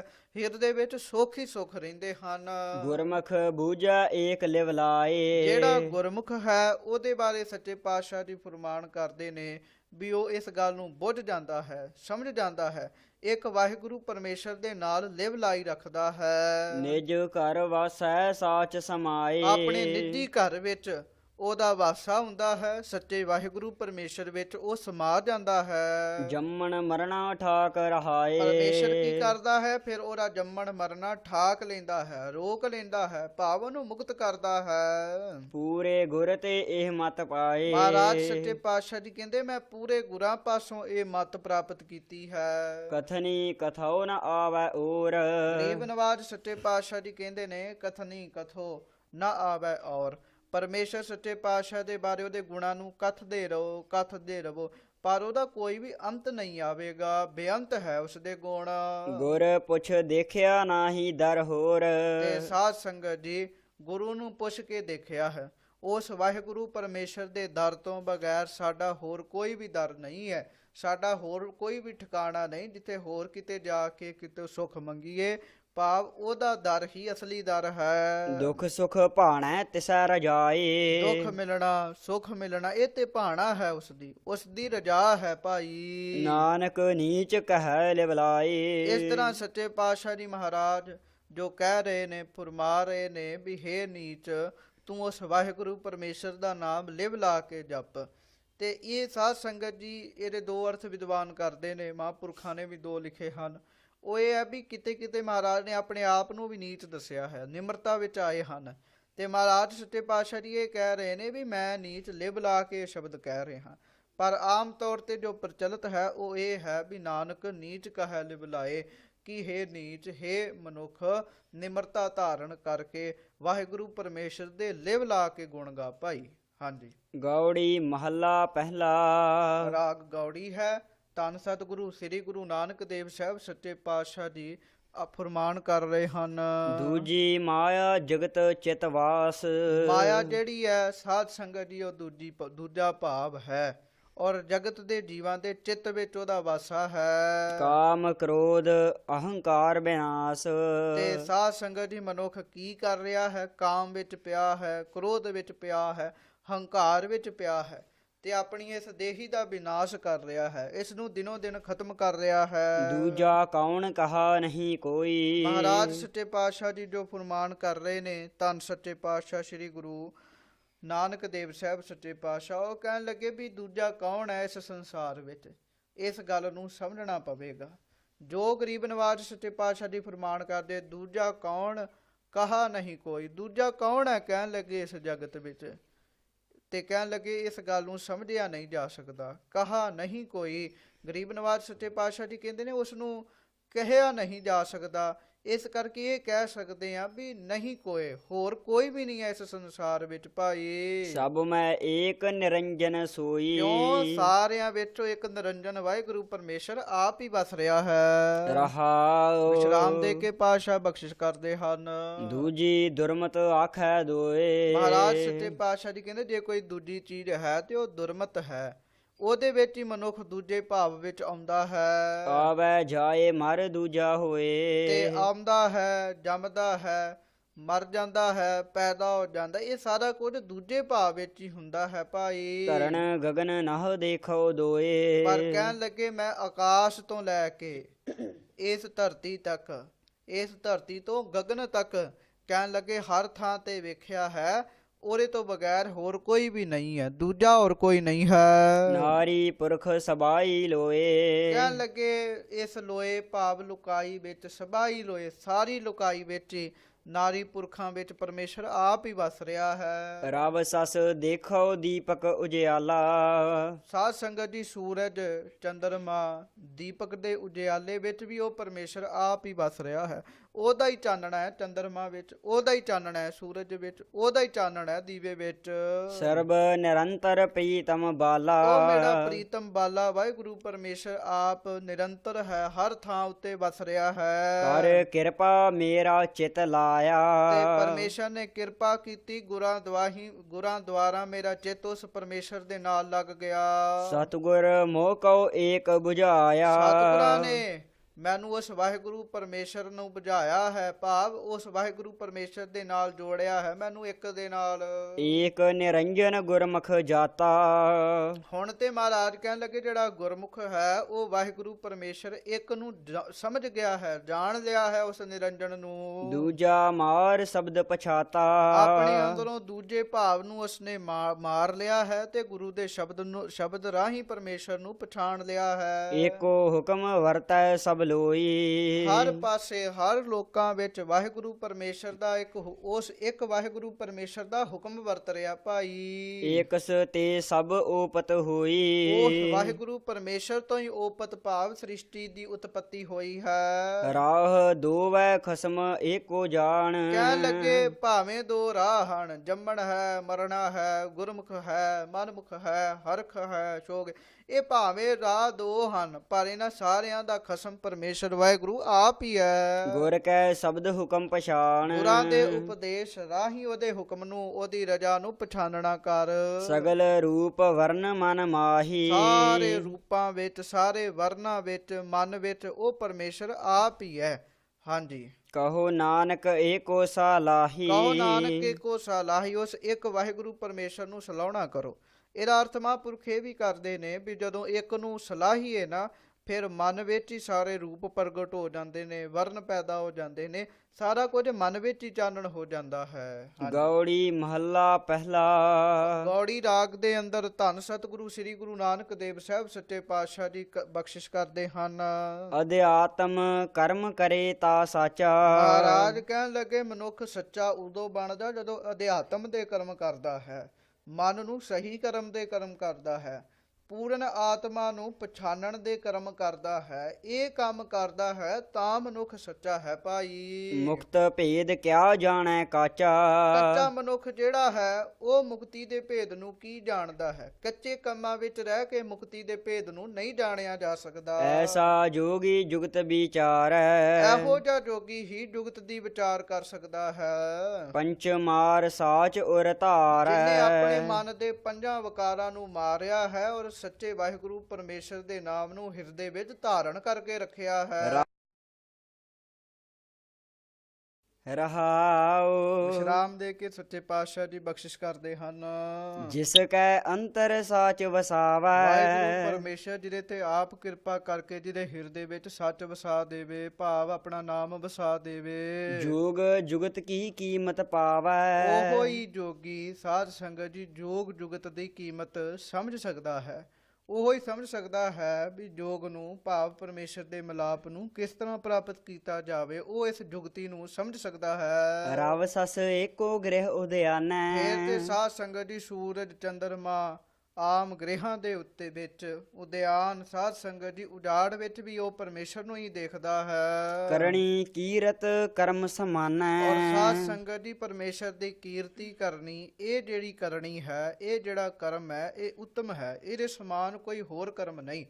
ਇਹ ਵੀ ਮਹਾਂਪੁਰਖ ਦਾ ਇਹ ਅਰਥ ਕਰਦੇ ਨੇ ਵੀ ਜਿਹੜੀ ਪਰਮੇਸ਼ਰ ਦੀ ਕੀਰਤੀ ਕਰਨੀ ਹੈ ਇਹ ਸਭ ਤੋਂ ਉੱਤਮ ਕਰਮ ਹੈ।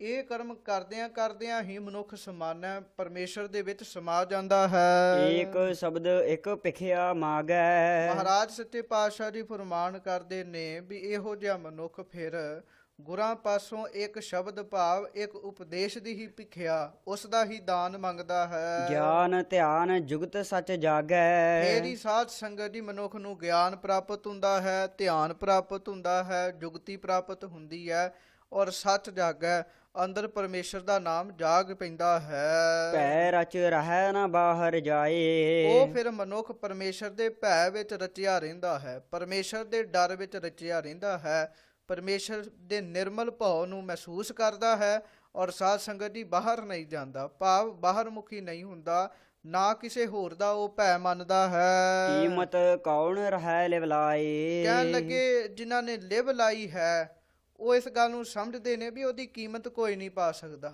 ਔਰ ਇਹ ਵੀ ਗੱਲ ਮਹਾਂਪੁਰਖ ਅਰਥ ਕਰਦੇ ਨੇ ਵੀ ਉਹਦੀ ਕੀਮਤ ਨੂੰ ਕੌਣ ਪਾ ਸਕਦਾ ਹੈ। ਇਹੋ ਹੀ ਬਿਹਤਰ ਹੈ ਵੀ ਅਸੀਂ ਉਹਦੇ ਨਾਲ ਲਿਵ ਲਾਈ ਰੱਖੀਏ। ਆਪੇ ਮੇਲੇ ਭਰਮ ਚੁਕਾਏ। ਆਪ ਹੀ ਵਾਹਿਗੁਰੂ ਪਰਮੇਸ਼ਰ ਗੁਰੂਆਂ ਨਾਲ ਮਨੁੱਖ ਨੂੰ ਮਿਲਦਾ ਹੈ, ਫਿਰ ਗੁਰੂ ਨਾਲ ਮਿਲ ਕੇ ਆਪੇ ਹੀ ਫਿਰ ਗੁਰੂ ਕਿਰਪਾ ਕਰਕੇ ਉਹਦੇ ਅੰਦਰੋਂ ਭਰਮ ਦੂਰ ਕਰਦਾ ਹੈ। ਗੁਰ ਪ੍ਰਸਾਦ ਪਰਮ ਪਦ ਪਾਏ। ਗੁਰੂ ਦੀ ਕਿਰਪਾ ਦੇ ਨਾਲ ਹੀ ਪਰਮ ਪਦਵੀ ਦੀ ਮਨੁੱਖ ਨੂੰ ਪ੍ਰਾਪਤੀ ਹੁੰਦੀ, ਭਾਵ ਮਨੁੱਖ ਆਪੇ ਨੂੰ ਪਛਾਣਦਾ ਹੈ, ਮੁਕਤ ਪਦ ਤੱਕ ਪਹੁੰਚਦਾ ਹੈ। ਗੁਰ ਕੀ ਸੇਵਾ ਸ਼ਬਦ ਵਿਚਾਰ। ਭਾਈ ਗੁਰਾਂ ਦੀ ਸੇਵਾ ਕਰਕੇ, ਸਤਿਗੁਰਾਂ ਦੇ ਹਜ਼ੂਰ ਆ ਕੇ ਉਹਨਾਂ ਦੀ ਸੇਵਾ ਕਰਨੀ, ਉਪਰੰਤ ਫਿਰ ਸ਼ਬਦ ਦੀ ਵਿਚਾਰ ਕਰਕੇ। ਹਉ ਮੈਂ ਮਾਰੇ ਕਰਨੀ ਸਾਰ। ਸ਼ਬਦ ਦੀ ਵਿਚਾਰ ਕਰਕੇ, ਸ਼ਬਦ ਵਿਚਾਰ ਰਾਹੀਂ ਆਪਣੇ ਮਨ ਦੀ ਹਉਮੈ ਨੂੰ ਮਾਰੇ, ਇਹ ਕਰਨੀ ਸਾਰ ਹੈ। ਇਹ ਕੰਮ ਮਹਾਰਾਜ ਸੱਚੇ ਪਾਤਸ਼ਾਹ ਜੀ ਕਹਿੰਦੇ ਨੇ ਵੀ ਸ੍ਰੇਸ਼ਟ ਹੈ ਜਗਤ ਵਿੱਚੋਂ। ਜਪ ਤਪ ਸੰਜਮ ਪਾਠ ਪੁਰਾਣ। ਜਪ ਕਰਨਾ, ਤਪ ਕਰਨਾ, ਸੰਜਮ ਰੱਖਣਾ, ਵੇਦਾਂ ਦੇ ਵੇਦ ਪੁਰਾਣ ਇਹੋ ਜਿਹੇ ਗ੍ਰੰਥਾਂ ਦਾ ਪਾਠ ਕਰਨਾ। ਕਹੋ ਨਾਨਕ ਅਪਰੰਪਰ ਮਾਨ। ਕਹਿਣ ਲੱਗੇ ਮਹਾਰਾਜ ਗੁਰੂ ਨਾਨਕ ਸਾਹਿਬ ਜੀ ਫਰਮਾਨ ਕਰਦੇ ਨੇ ਵੀ ਅਪਰੰਪਰ ਨੂੰ ਮੰਨਣਾ, ਉਹਨੂੰ ਮੰਨਣਾ, ਉਹਦੇ ਨਾਮ ਵਿੱਚ ਰਤਨਾ ਹੀ ਜਪ ਕਰਨਾ ਹੈ, ਤਪ ਕਰਨਾ ਹੈ, ਸੰਜਮ ਰੱਖਣਾ ਹੈ, ਵੇਦਾਂ ਦਾ ਪਾਠ ਪੜ੍ਹਨਾ ਹੈ। ਗੌੜੀ ਮਹੱਲਾ ਪਹਿਲਾ। ਰਾਗ ਗੌੜੀ ਦੇ ਅੰਦਰ ਧੰਨ ਸ੍ਰੀ ਗੁਰੂ ਨਾਨਕ ਦੇਵ ਸਾਹਿਬ ਸੱਚੇ ਪਾਤਸ਼ਾਹ ਜੀ ਬਖਸ਼ਿਸ਼ ਕਰਦੇ ਹਨ। ਖਿਮਾ ਗਹੀ ਬ੍ਰਤ ਸੀਲ ਸੰਤੋਖੰ।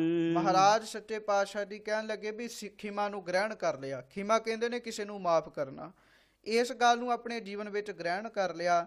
ਜਿਹੜਾ ਵਰਤ ਰੱਖਣਾ ਹੈ ਉਹ ਸੀਲ ਦਾ ਰੱਖਣਾ ਹੈ, ਪਵਿੱਤਰਤਾ ਦਾ ਰੱਖਣਾ ਹੈ। ਜੀਵਨ ਵਿੱਚ ਸੰਤੋਖ ਜਿਹੜਾ ਮਨੁੱਖ ਰੱਖਦਾ ਹੈ, ਰੋਗ ਨਾ ਵਿਆਪੈ ਨਾ ਜਮ ਦੁਖੰ। ਆਈ ਉਹਨੂੰ ਕੋਈ ਵੀ ਸੰਸਾਰਕ ਰੋਗ ਵਿਆਪਦਾ ਨਹੀਂ ਹੈ ਔਰ ਨਾ ਹੀ ਉਹਨੂੰ ਕੋਈ ਜਮਾ ਦਾ ਦੁੱਖ ਮਹਿਸੂਸ ਹੁੰਦਾ ਹੈ। ਮੁਕਤ ਭਏ ਪ੍ਰਭ ਰੂਪ ਨਾ ਰੇਖੰ। ਉਹ ਉਸ ਵਾਹਿਗੁਰੂ ਪਰਮੇਸ਼ਰ ਨੂੰ ਪਛਾਣ ਜਾਂਦਾ ਹੈ ਜਿਹਦਾ ਕੋਈ ਰੂਪ ਰੇਖ ਨਹੀਂ ਹੈ, ਕੋਈ ਕੱਛ ਮੱਛ ਇਤਿਆਦਿਕ ਕੋਈ ਵੀ ਰੇਖ ਉਸ ਵਾਹਿਗੁਰੂ ਪਰਮੇਸ਼ਰ ਦੇ ਵਿੱਚ ਨਹੀਂ ਹੈ।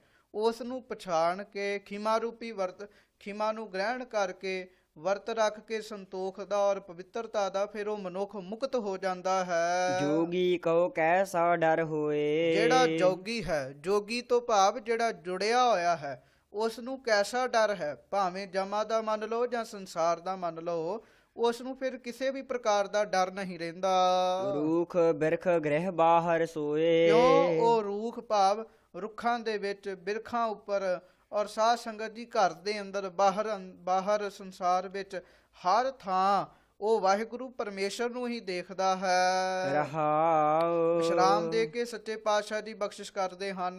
ਨਿਰਭਉ ਜੋਗੀ ਨਿਰੰਜਨ ਧਿਆਵੈ। ਜਿਹੜਾ ਨਿਰਭਉ ਜੋਗੀ ਹੈ ਨਾ ਸਾਧ ਸੰਗਤ ਜੀ, ਉਸ ਨਿਰੰਜਨ ਵਾਹਿਗੁਰੂ ਪਰਮੇਸ਼ਰ ਨੂੰ ਧਿਆਉਂਦਾ ਹੈ।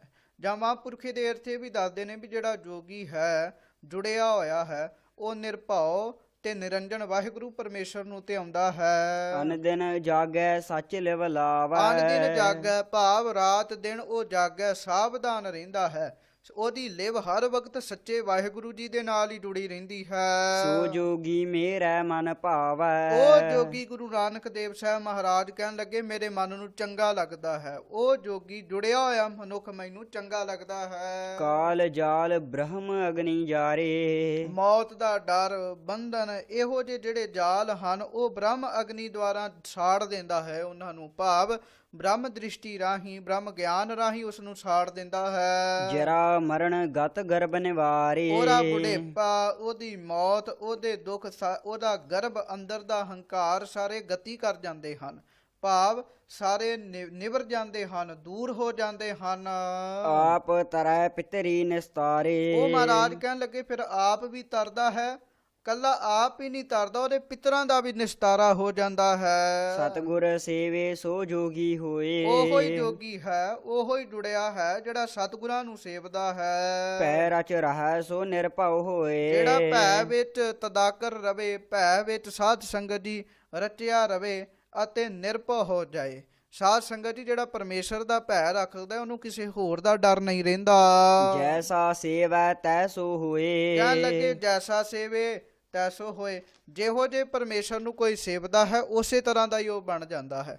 ਭਾਵ ਜੇ ਨਿਰਭਉ ਪਰਮੇਸ਼ਰ ਨੂੰ ਸੇਵਿਆ ਹੈ ਤੇ ਮਨੁੱਖ ਵੀ ਨਿਰਭਉ ਹੀ ਹੋ ਜਾਂਦਾ ਹੈ। ਨਰ ਨਹੀਂ ਕੇਵਲ ਨਿਰਭਉ ਨਾਉ ਪਰਮੇਸ਼ਰ ਦਾ ਜਿਹੜਾ ਨਾਮ ਹੈ ਨਿਰਭਉ, ਵਾਹਿਗੁਰੂ ਪਰਮੇਸ਼ਰ ਦਾ ਜਿਹੜਾ ਨਾਮ ਹੈ ਉਹ ਨਰ ਨੂੰ ਨਿਹ ਕੇਵਲ ਕਰ ਦਿੰਦਾ ਹੈ, ਬੰਧਨਾਂ ਤੋਂ ਆਜ਼ਾਦ ਕਰ ਦਿੰਦਾ ਹੈ। ਅਨਾਥ ਨਾਥ ਕਰੇ ਬਲ ਜਾਓ ਤੇ ਮਹਾਰਾਜ ਸੱਚੇ ਪਾਤਸ਼ਾਹ ਜੀ ਕਹਿੰਦੇ ਨੇ ਜਿਹੜਾ ਵਾਹਿਗੁਰੂ ਪਰਮੇਸ਼ਰ ਅਨਾਥਾਂ ਨੂੰ ਵੀ ਸਨਾਥ ਕਰਦੇ, ਜਿਹੜਾ ਅਨਾਥਾਂ ਦਾ ਵੀ ਨਾਥ ਬਣਦਾ ਹੈ, ਜਿਨ੍ਹਾਂ ਦਾ ਕੋਈ ਮਾਲਕ ਨਹੀਂ ਉਹਨਾਂ ਦਾ ਵੀ ਮਾਲਕ ਬਣਦਾ ਹੈ।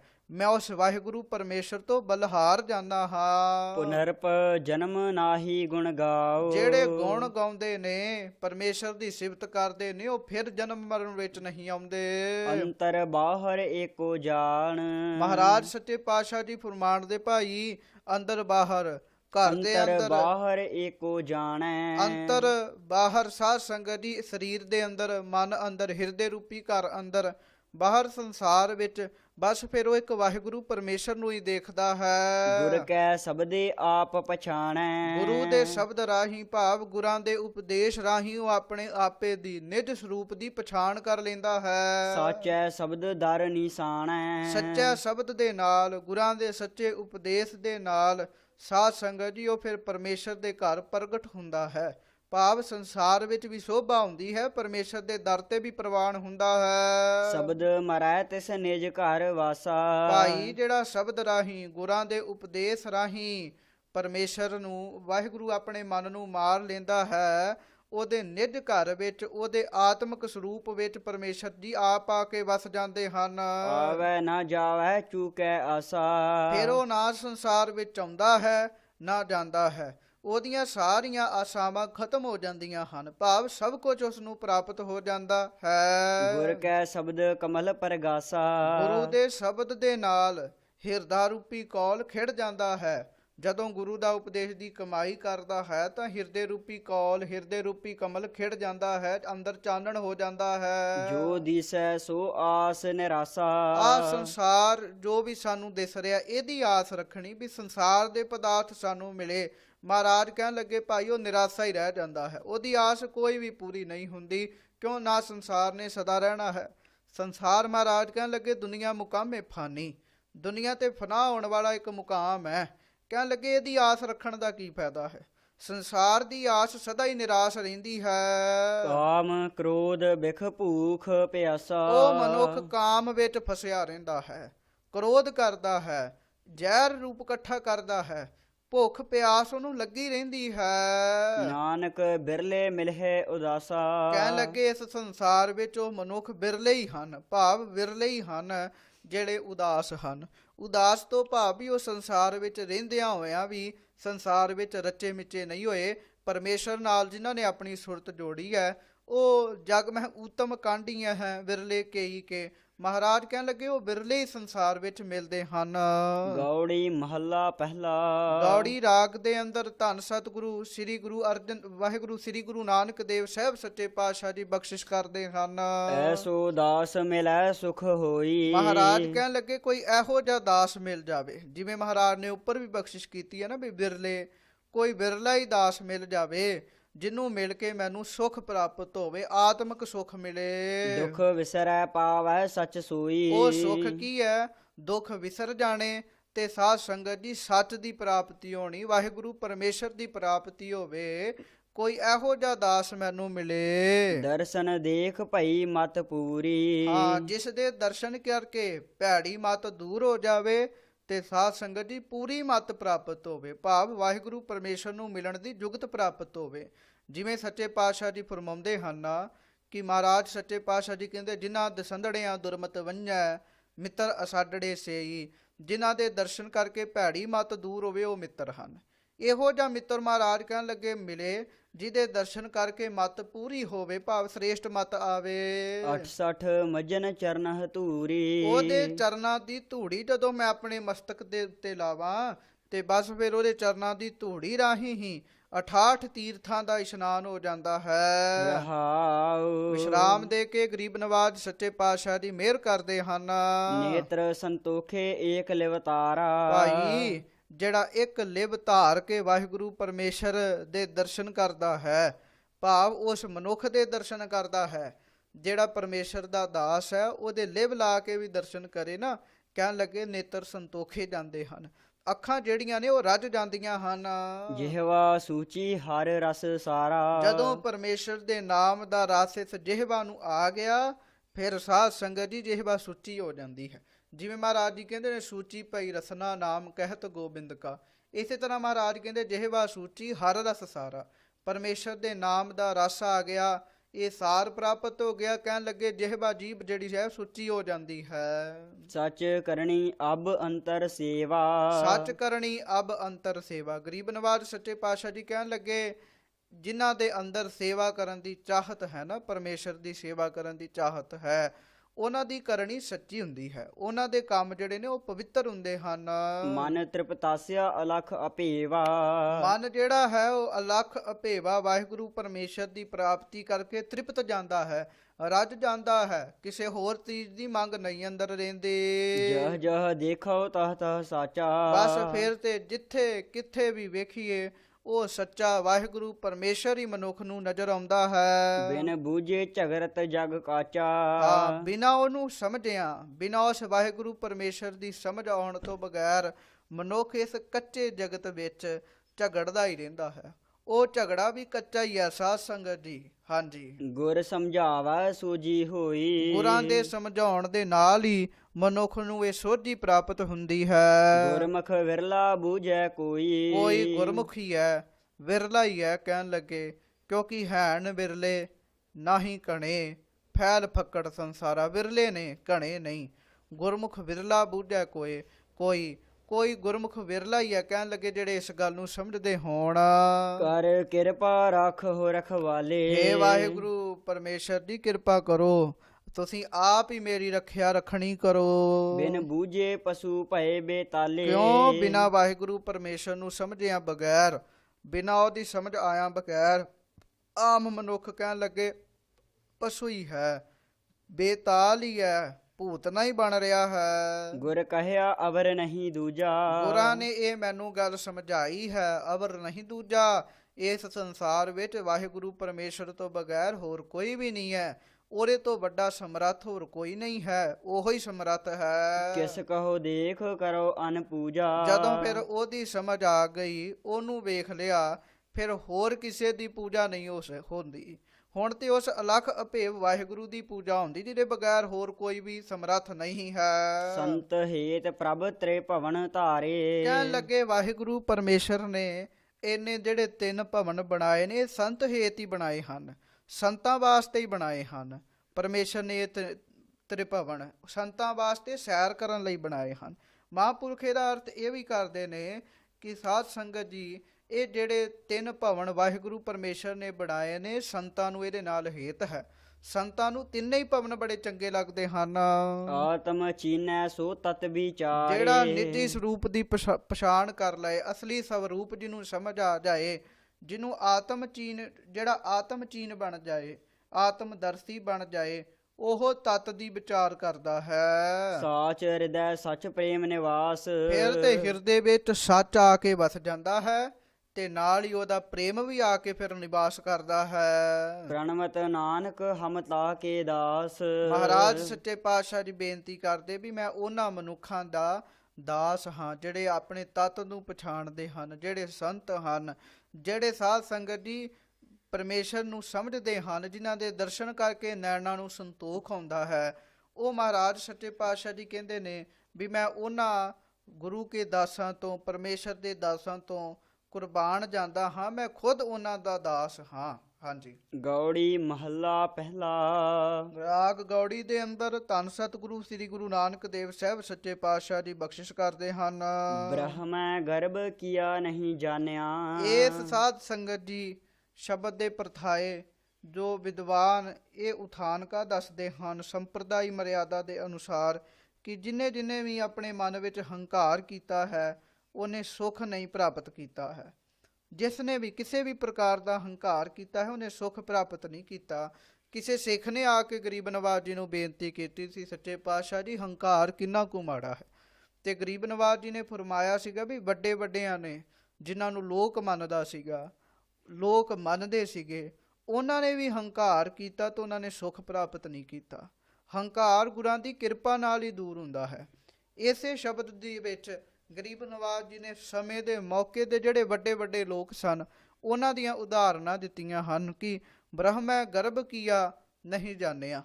ਬ੍ਰਹਮਾ ਜੀ ਦੇ ਅੰਦਰ ਵੀ ਇੱਕ ਵਾਰੀ ਗਰਭ ਪੈਦਾ ਹੋ ਗਿਆ ਸੀ, ਹੰਕਾਰ ਪੈਦਾ ਹੋ ਗਿਆ ਸੀ, ਉਹ ਵੀ ਵਾਹਿਗੁਰੂ ਜੀ ਨੂੰ ਜਾਣ ਨਹੀਂ ਸਕੇ, ਕਿਉਂਕਿ ਕੁਝ ਸ਼ਬਦ ਐਸੇ ਹੁੰਦੇ ਨੇ ਜਿਨ੍ਹਾਂ ਦੀ ਕੇਵਲ ਅੱਖਰੀ ਵਿਚਾਰ ਨਹੀਂ ਹੋ ਸਕਦੇ, ਉਹਨਾਂ ਪਿੱਛੇ ਸਾਖੀਆਂ ਜੁੜੀਆਂ ਹੁੰਦੀਆਂ ਹਨ। ਉਹ ਸਾਖੀਆਂ ਹੀ ਪਤਾ ਲੱਗਣ ਤੇ ਫੇਰ ਹੀ ਸਮਝ ਆਉਂਦਾ ਵੀ ਬ੍ਰਹਮਾ ਨੇ ਕੀ ਗਰਭ ਕੀਤਾ ਸੀਗਾ। ਬ੍ਰਹਮਾ ਜੀ ਦੇ ਮਨ 'ਚ ਵੀ ਹੰਕਾਰ ਪੈਦਾ ਹੋ ਗਿਆ ਸੀਗਾ ਵੀ ਇਸ ਸੰਸਾਰ ਨੂੰ ਮੈਂ ਹੀ ਪਾਲ ਰਿਹਾ, ਮੈਂ ਹੀ ਮਾਰ ਰਿਹਾ, ਸਾਰਾ ਕੰਮ ਤੇ ਮੈਂ ਹੀ ਕਰ ਰਿਹਾ ਹਾਂ। ਪਰ ਬ੍ਰਹਮਾ ਜੀ ਵੀ ਤੇ ਸਾਰਾ ਕੁਝ ਵੇਦ ਪੜ੍ਹ ਕੇ ਹੀ ਕਰ ਰਹੇ ਸਨ ਨਾ ਇਹ ਕਾਰਜ। ਬ੍ਰਹਮਾ ਜੀ ਦੇ ਮਨ ਵਿੱਚ ਹੰਕਾਰ ਪੈਦਾ ਹੋ ਗਿਆ ਸੀਗਾ ਵੀ ਮੈਂ ਹੀ ਹਾਂ ਸਾਰਾ ਕੁਝ।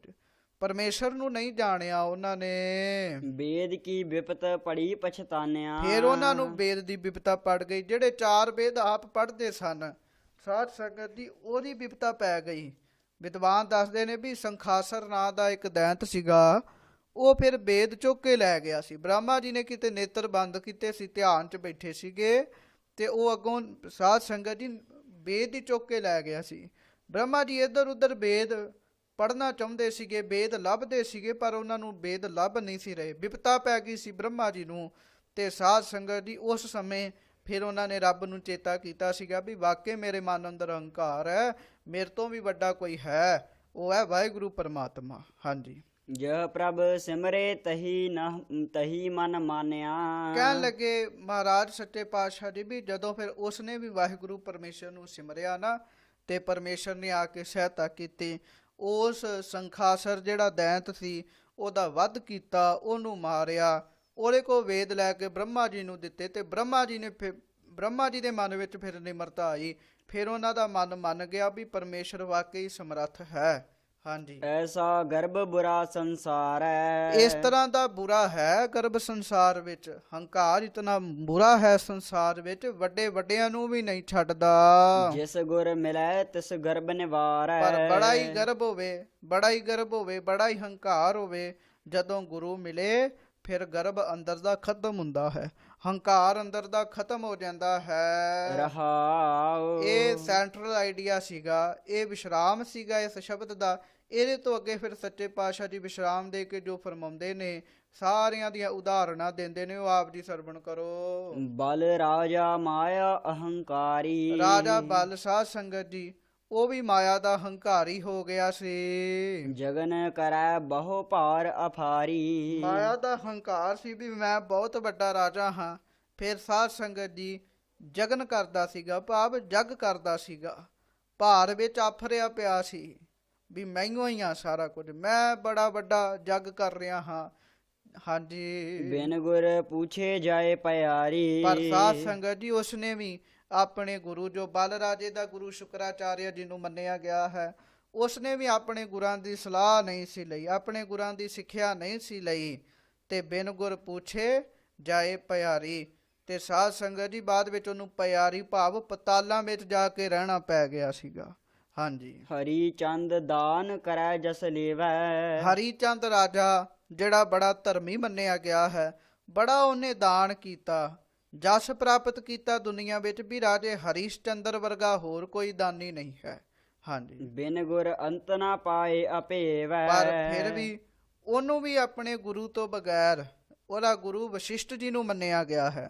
ਵਸ਼ਿਸ਼ਟ ਜੀ ਤੋਂ ਬਗੈਰ ਉਸ ਨੂੰ ਵੀ ਪਰਮੇਸ਼ਰ ਦੀ ਸਮਝ ਕੋਈ ਨਹੀਂ ਸੀ ਆਈ। ਮਹਾਰਾਜ ਜੋ ਕਹਿ ਰਹੇ ਨੇ ਨਾ, ਬਿਨ ਗੁਰ ਅੰਤ ਨਾ ਪਾਏ ਅਭੇਵੈ, ਉਸ ਅਭੇਵ ਵਾਹਿਗੁਰੂ ਪਰਮੇਸ਼ਰ ਦੀ ਸਮਝ ਹਰੀ ਚੰਦ ਨੂੰ ਵੀ ਨਹੀਂ ਸੀ ਆਈ। ਆਪ ਭੁਲਾਏ ਆਪੇ ਮਤ ਦੇਵੈ। ਮਹਾਰਾਜ ਕਹਿਣ ਲੱਗੇ ਭੁਲਾਉਣ ਵਾਲਾ ਵੀ ਵਾਹਿਗੁਰੂ ਪਰਮੇਸ਼ਰ ਆਪ ਹੀ ਹੈ, ਭੁੱਲਿਆਂ ਨੂੰ ਮਤ ਦੇਣ ਵਾਲਾ ਵੀ ਵਾਹਿਗੁਰੂ ਆਪ ਹੀ ਹੈ। ਦੁਰਮਤ ਹਰਣਾਖਸ ਦੁਰਾਚਾਰੀ।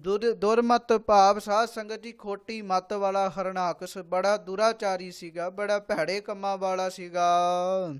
ਪ੍ਰਭ ਨਾਰਾਇਣ ਗਰਭ ਪ੍ਰਹਾਰੀ। ਉਹਨੇ ਤੇ ਸੰਸਾਰ ਵਿੱਚ ਇਹੋ ਹੀ ਕਹਿਣਾ ਸ਼ੁਰੂ ਕਰਤਾ ਸੀਗਾ ਵੀ ਮੈਂਹੀਓ ਹੀ ਰੱਬ ਹਾਂ, ਮੈਂ ਹੀ ਸਾਰਾ ਕੁਝ ਹਾਂ। ਤੇ ਫਿਰ ਵਾਹਿਗੁਰੂ ਪਰਮੇਸ਼ਰ ਨੇ ਆਪ ਉਹਦੇ ਨਰ ਸਿੰਘ ਦਾ ਅਵਤਾਰ ਲੈ ਕੇ ਉਹਦੇ ਗਰਭ ਨੂੰ ਪ੍ਰਹਾਰਿਆ ਸੀਗਾ, ਉਹਦੇ ਹੰਕਾਰ ਨੂੰ ਦੂਰ ਕੀਤਾ ਸੀਗਾ। ਪ੍ਰਹਲਾਦ ਉਧਾਰੇ ਕਿਰਪਾ ਧਾਰੀ। ਉਹਦਾ ਹੰਕਾਰ ਦੂਰ ਕਰ ਦਿੱਤਾ ਤੇ ਪ੍ਰਹਲਾਦ ਜੀ ਨੂੰ ਉਧਾਰ ਕਰ ਦਿੱਤਾ, ਪ੍ਰਹਲਾਦ ਜੀ ਦਾ ਆਪਣੀ ਕਿਰਪਾ ਦੇ ਨਾਲ। ਭੂਲੋ ਰਾਵਣ ਮੁਗਧ ਅਚੇਤ। ਰਾਵਣ ਭੁੱਲ ਗਿਆ ਸੀਗਾ, ਮੁਗਧ ਅਚੇਤ ਮੂਰਖ, ਰੱਬ ਨੂੰ ਚੇਤਾ ਨਹੀਂ ਸੀ ਕਰਦਾ। ਉਹ ਵੀ ਕਹਿਣ ਲੱਗਾ ਸੀਗਾ ਵੀ ਸਭ ਕੁਝ ਮੈਂ ਹੀ ਹਾਂ। ਲੂਟੀ ਲੰਕਾ ਸੀਸ ਸਮੇਤ। ਤੇ ਬਸ ਫਿਰ ਉਹਦੀ ਵੀ ਜਿਹੜੀ ਲੰਕਾ ਸੀ ਨਾ, ਉਹ ਸੀਸ ਸਮੇਤ ਹੀ 10 ਸਿਰ ਸੀਗੇ। ਇਹਨਾਂ ਕੁਝ ਹੁੰਦਿਆਂ ਹੋਇਆ ਵੀ ਉਹਦੀ ਲੰਕਾ ਲੁੱਟੀ ਗਈ, ਭਾਵ ਸੜ ਗਈ ਸੀਗੀ। ਗਰਭ ਗਿਆ ਬਿਨ ਸਤਗੁਰ ਹੇਤ। ਕਿਉਂ? ਉਹਨੇ ਵੀ ਆਪਣੇ ਗੁਰੂ ਸ਼ਿਵਜੀ ਜੀ ਦਾ, ਸ਼ੰਕਰ ਜੀ ਦਾ ਕਹਿਣਾ ਨਹੀਂ ਸੀ ਮੰਨਿਆ। ਉਹ ਖੁਦ ਕਹਿੰਦੇ ਸੀਗੇ ਵੀ ਰਾਮ ਜੀ ਸਾਡੇ ਗੁਰੂ ਨੇ, ਤੂੰ ਉਹਨਾਂ ਦੀ ਪਤਨੀ ਨਾਲ ਐਸਾ ਨਾ ਕਰ, ਉਹਨਾਂ ਨੂੰ ਆਪਣੇ ਬਾਗ 'ਚ ਨਾ ਰੱਖ। ਪਰ ਗੁਰਾਂ ਦਾ ਉਪਦੇਸ਼ ਨਹੀਂ ਮੰਨਿਆ। ਉਹਦਾ ਵੀ ਗਰਭ ਫਿਰ ਪਰਮੇਸ਼ਰ ਨੇ ਆਪ ਆ ਕੇ ਹਰਿਆ ਸੀਗਾ। ਸਹਸ ਬਾਹੋ ਮਦ ਕੀਟ ਮਹਿ ਖਾਸਾ। ਹਜ਼ਾਰਾਂ ਬਾਹਾਂ ਵਾਲਾ ਜਿਹੜਾ ਮਧੂ ਕੀਟ ਰਾਜਾ ਹੈ, ਔਰ ਸਾਧ ਸੰਗਤ ਜੀ ਮਹਿਖਾਸੁਰ ਦੈਂਤ, ਮਧੂ ਕੀਟਬ, ਇਹਨਾਂ ਸਾਰਿਆਂ ਦਾ ਪਰਮੇਸ਼ਰ ਨੇ ਅੰਤ ਕੀਤਾ ਸੀਗਾ। ਹਰਣਾਖਸ ਲੈ ਨਖੋ ਵਿਧਾਸਾ। ਹਰਣਾਕਸ਼ ਨੂੰ ਵੀ ਆਪਣੇ ਦੰਦਾਂ, ਵਾਹਿਗੁਰੂ ਆਪਣੇ ਹੱਥਾਂ ਰਾਹੀਂ, ਨੋਹਾਂ ਰਾਹੀਂ ਪਰਮੇਸ਼ਰ ਨੇ ਵਿਧਾਸਾ, ਉਹਦਾ ਵੀ ਅੰਤ ਕੀਤਾ ਸੀਗਾ। ਦੈਤ ਸੰਘਾਰੇ ਬਿਨ ਭਗਤ ਅਭਿਆਸਾ। ਦੈਂਤਾਂ ਦਾ ਸੰਘਾਰ ਵਾਹਿਗੁਰੂ ਪਰਮੇਸ਼ਰ ਨੇ ਕੀਤਾ। ਜਿਹੜੇ ਭਗਤੀ ਦਾ ਅਭਿਆਸ ਨਹੀਂ ਸੀ ਕਰਦੇ, ਮਾਣ ਕਰਦੇ ਸੀ, ਹੰਕਾਰ ਕਰਦੇ ਸੀ, ਉਹਨਾਂ ਦਾ ਸੰਘਾਰ ਪਰਮੇਸ਼ਰ ਨੇ ਆਪ ਵੱਖ-ਵੱਖ ਰੂਪ ਧਾਰਨ ਕਰਕੇ ਕੀਤਾ। ਜਰਾ ਸੰਧ ਕਾਲਜ ਮੁਨ ਸੰਘਾਰੇ। ਜਰਾ ਰਾਖਸ਼ੀ ਦੀ ਸੰਧੀ ਦੇ ਨਾਲ ਪੈਦਾ ਹੋਇਆ ਜਰਾ ਸੰਧ, ਜਿਹੜਾ ਬੜਾ ਵੱਡਾ ਯੋਧਾ ਸੀਗਾ। ਔਰ ਸਾਧ ਸੰਗਤ ਜੀ ਉਹਦੇ ਬਾਰੇ ਵੀ ਵਿਦਵਾਨ ਲਿਖਦੇ ਨੇ ਵੀ ਉਹ ਕੰਸ ਦਾ ਸਹੁਰਾ ਸੀਗਾ। ਲੰਮੀ ਕਥਾ ਹੈ, ਖੈਰ ਰਹੋ ਵਿਚਾਰ। ਉਹਦੇ ਤੋਂ ਬਾਅਦ ਕਾਲ ਜਮਨ ਇਹਦਾ ਹੀ ਦੋਸਤ ਸੀਗਾ। ਜਰਾ ਸਿੰਧ ਨੂੰ ਪਹਿਲਾਂ ਪਰਮੇਸ਼ਰ ਨੇ ਸੰਘਾਰਿਆ ਕ੍ਰਿਸ਼ਨ ਰੂਪ ਹੋ ਕੇ, ਸ਼੍ਰੀ ਕ੍ਰਿਸ਼ਨ ਜੀ ਦਾ ਰੂਪ ਲੈ ਕੇ। ਫਿਰ ਉਹਦਾ ਬਦਲਾ ਲੈਣਾ ਚਾਹੁੰਦਾ ਹੈ ਕਾਲ ਜਮਨ, ਉਹ ਸ਼੍ਰੀ ਕ੍ਰਿਸ਼ਨ ਜੀ ਨਾਲ ਯੁੱਧ ਕਰਦਾ ਹੈ। ਉਹ ਵੀ ਪਰਮੇਸ਼ਰ ਨੇ ਲੀਲਾ ਵਰਤਾ ਕੇ ਉਹਦਾ ਵੀ ਸ਼ਿੰਗਾਰ ਕੀਤਾ ਸੀਗਾ। ਰਕਤ ਬੀਜ ਕਾਲ ਨੇਮ ਵਿਦਾਰੇ। ਰਕਤ ਬੀਜ, ਜਿਹਦਾ ਖੂਨ ਧਰਤੀ ਤੇ ਡਿੱਗਦਾ ਸੀਗਾ, ਰਕਤ ਧਰਤੀ ਤੇ ਡਿੱਗਦਾ ਸੀ, ਉਹਨੇ ਹੀ ਦੈਂਤ ਪੈਦਾ ਹੋ ਜਾਂਦੇ ਸੀਗੇ। ਐਡਾ ਬਲੀ ਸੀਗਾ, ਉਹਨੂੰ ਵੀ ਜੇ ਹੰਕਾਰ ਪੈਦਾ ਹੋ ਗਿਆ। ਕਾਲ ਨੇਮੀ ਦੈਂਤ ਸੀਗਾ ਜਿਹੜਾ ਹਨੂਮਾਨ ਜੀ ਦੇ ਨਾਲ, ਹਨੂਮਾਨ ਜੀ ਦੇ ਸਮੇਂ ਆਇਆ। ਏਡੇ ਏਡੇ ਵੱਡੇ ਦੈਂਤ ਵੀ ਪਰਮੇਸ਼ਰ ਨੇ ਸੰਘਾਰੇ, ਉਹਨਾਂ ਦਾ ਵੀ ਅੰਤ ਕਰ ਦਿੱਤਾ। ਦੈਤ ਸੰਘਾਰ ਸੰਤ ਨਿਸਤਾਰੇ। ਉਹਨਾਂ ਦੈਂਤਾਂ ਨੂੰ ਮਾਰ ਦਿੱਤਾ ਤੇ ਸੰਤਾਂ ਦਾ ਨਿਸਤਾਰਾ ਕਰ ਦਿੱਤਾ। ਸਤਗੁਰ ਸ਼ਬਦ ਵੀ ਆਪੇ ਸਤਗੁਰ ਸ਼ਬਦ ਵਿਚਾਰੇ। ਕਹਿਣ ਲੱਗੇ ਸਤਿਗੁਰੂ ਗਰੀਬ ਨਵਾਜ ਸ੍ਰੀ ਗੁਰੂ ਨਾਨਕ ਦੇਵ ਸਾਹਿਬ ਜੀ ਕਹਿਣ ਲੱਗੇ ਵੀ ਆਪੇ ਸਤਿਗੁਰ ਸ਼ਬਦ ਵਿਚਾਰੇ। ਵਾਹਿਗੁਰੂ ਪਰਮੇਸ਼ਰ ਆਪ ਹੀ ਗੁਰੂ ਬਣ ਕੇ ਬੈਠਾ ਹੈ, ਆਪ ਹੀ ਸਿੱਖ ਬਣ ਕੇ ਸ਼ਬਦ ਦੀ ਵਿਚਾਰ ਕਰਦਾ ਹੈ। ਦੂਜੇ ਭਾਏ ਦੈਤ ਸੰਘਾਰੇ। ਇਹ ਸੰਸਾਰ ਤੇ ਜਿੰਨੇ ਵੀ ਦੂਜੇ ਭਾਵ ਲੱਗ ਗਏ, ਦੂਜੇ ਬੰਨੇ ਲੱਗ ਗਏ, ਉਹ ਦੈਂਤ ਬਣ ਗਏ। ਉਹਨਾਂ ਦਾ ਪਰਮੇਸ਼ਰ ਨੇ ਆਪ ਸੰਘਾਰ ਕੀਤਾ। ਗੁਰਮੁਖ ਸਾਚ ਭਗਤ ਨਿਸਤਾਰੇ। ਜਿਹੜੇ ਗੁਰਮੁਖ ਸਨ, ਸੱਚੀ ਭਗਤੀ ਕਰਦੇ ਸਨ ਵਾਹਿਗੁਰੂ ਜੀ ਦੀ, ਵਾਹਿਗੁਰੂ ਜੀ ਨੇ ਆਪ ਨਿਸਤਾਰਾ ਕੀਤਾ ਉਹਨਾਂ ਦਾ। ਬੂਢਾ ਦੁਰਜੋਧਨ ਪਤ ਖੋਈ। ਦੁਰਯੋਧਨ ਇੰਨਾ ਵੱਡਾ ਸੀਗਾ ਯੋਧਾ, ਪਰ ਸਾਧ ਸੰਗਤ ਜੀ ਉਹ ਵੀ ਡੁੱਬ ਗਿਆ, ਉਹਦੀ ਵੀ ਇੱਜ਼ਤ ਕੋਈ ਨਾ ਰਹੀ। ਰਾਮ ਨਾ ਜਾਣਿਆ ਕਰਤਾ ਸੋਈ। ਵਾਹਿਗੁਰੂ ਪਰਮੇਸ਼ਰ ਨੂੰ ਉਹਨੇ ਨਹੀਂ ਜਾਣਿਆ, ਆਪਣੇ ਆਪ ਦੇ ਹੰਕਾਰ ਵਿੱਚ ਲੱਗਾ ਰਿਹਾ। ਇੱਥੋਂ ਤੱਕ ਇਹ ਵੀ ਦੱਸਦੇ ਵੀ ਕ੍ਰਿਸ਼ਨ ਜੀ ਨੂੰ ਵੀ ਗਵਾਲਾ ਹੀ ਕਹਿ ਕੇ ਉਹਨਾਂ ਨੇ ਰੱਖ ਛੱਡਿਆ ਸੀਗਾ। ਬਾਅਦ ਵਿੱਚ ਉਹਦੀ ਇੱਜ਼ਤ ਦਾ ਨਾਸ ਹੋਇਆ।